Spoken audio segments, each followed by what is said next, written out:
She has written short stories and novels. She teaches creative writing here in the South that became her home.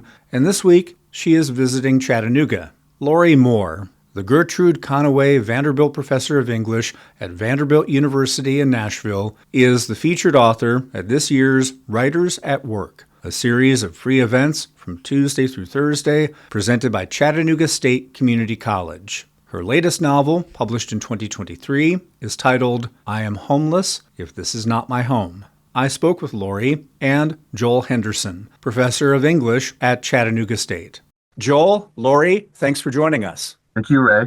Thank you. Joel, tell us more about Writers at Work. Writers at Work has been around since 2012.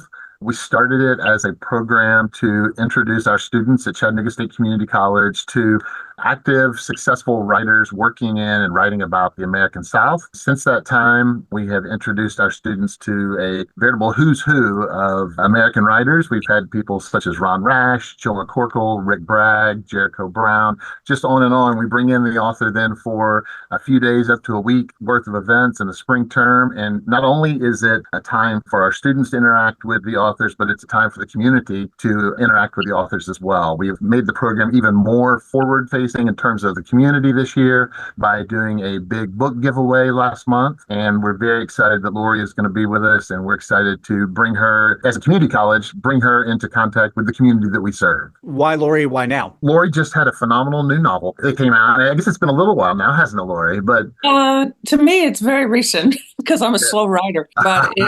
But it did come out in June of 2023 and in paperback last summer. So that's a consideration for us, Ray. I always say that we have the 3 A's: affordability, availability, and accessibility. And so we always try to find writers that hit that sweet spot. And Lorrie's been on our list for a while. Certainly have an arc in terms of the contributions of the writers that we're looking for, sort of the importance to American letters. And Lorrie is definitely in that sweet spot. She's continued our tradition of bringing in some of the best that we have working in the American South. And Lorrie, talk more about coming down here and making the South your home. I spent 30 years in Wisconsin, and I'm from upstate New York. And Joel and I were just talking about never say never. And I thought, I am never going to live in the Midwest. I didn't want to go to Iowa for graduate school or anything like that. And then, of course, I ended up spending 30 years in Wisconsin. But Vanderbilt was interested in expanding its writing program. And they came to me and said, once my son was 18, they said, would you come down here? I said, sure. And so that began the process of my being hired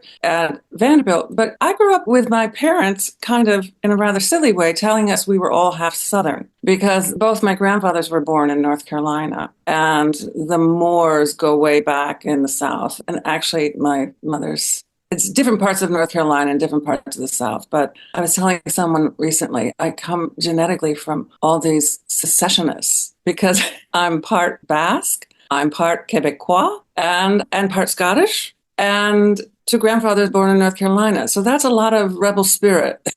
Which is good and bad. So I never had any qualms about coming here. And I found it very interesting. It's been both familiar and foreign simultaneously. And Nashville is such a weird mix. It's a showbiz town full of music people. It's a little bit like in New York where every waiter is an actor. Every waiter in Nashville is a musician. Although I have heard young people here talk about moving to Chattanooga because it's a little cheaper. And I suspect there's a music scene that's kind of a spillover from Nashville that's happening there. Well, we're 2 hours away from Nashville. We're also 2 hours away from Atlanta, and we're a drive away from Western North Carolina and Knoxville as well. Right. So you're centrally located. What have you been thinking about as you have been preparing for this visit to Chattanooga? I've mostly been thinking about finishing up all my teaching work here. So I don't have that on my plate when I'm there. I'm interested in seeing the town. I was telling Joel that I was there when I was a tiny child. Not really there, but my father drove us through there on a summer vacation. And I remember looking out the window and thinking it was the most beautiful city I'd ever seen. I think because of the mountains and I don't know, it seemed very beautiful. But I haven't been since I started teaching here in Nashville because I've been very busy. So I'm looking forward to that kind of just seeing what it is.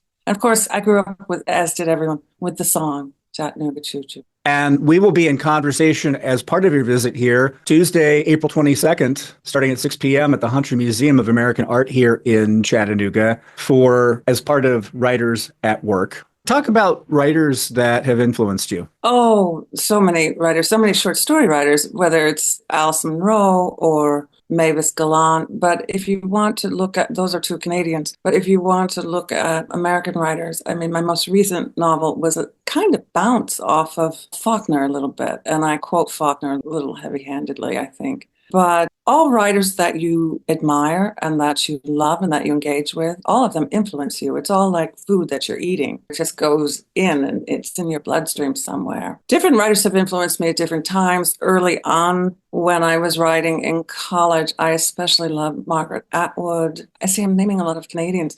I loved a lot of experimental writing, what was called experimental writing back then, whether it's John Barth or Donald Barthelme or Thomas Pynchon. I loved all those writers. But I always go back to Munro because she focuses so much on short stories, which is something I also have been devoted to. But she also writes short stories that are like novels. And I have written some novels. And ostensibly, I'm told that every time she sits down to write a short story, she was always trying to write a novel. You and I will be in conversation on Tuesday, starting at 6 p.m. at the Hunter Museum. Then on Wednesday, April 23rd, starting at 6 p.m., you will be providing a craft talk. Yeah. Well, I think what I'm going to try to do is talk a little bit about what it's like to write a novel. What are we doing when we write a novel? Or what is a writer doing? I don't want to talk too much about it and give it all away because it's a great mystery. And then to round out your visit, last stop in Nashville, that's on Thursday, 11 a.m. at Chat State's Kimball site. Joel, maybe you can tell us what's going to happen there. This is an excellent time for folks who maybe aren't in our immediate area, but they're still in the College of Service area.